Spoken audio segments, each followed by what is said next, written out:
You probably noticed we talked about Boolean values a few times. Here, we would like to provide a short video that aims to explain their application. Let x be equal to 2. What you see next is the following if-else construction.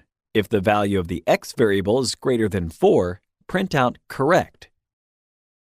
In all other cases, print incorrect.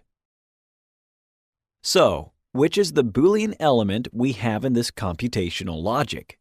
Basically, after you insert your if statement, the computer will attach a Boolean value to it.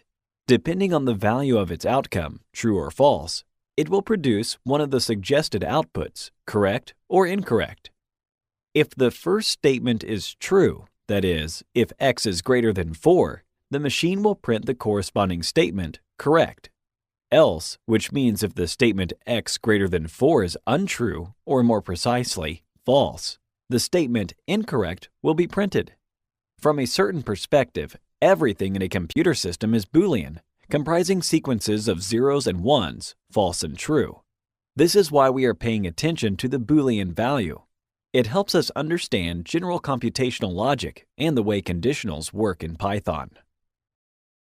Okay, excellent. We can wrap it up here. This wasn't an easy section, right? But you learned a lot and are making a great progress. Now you know more about conditionals in Python, and you understand the control flow of if, elif, and else statements.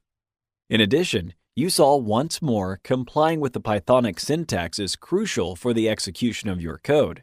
Where you type the colon sign and indentation matters.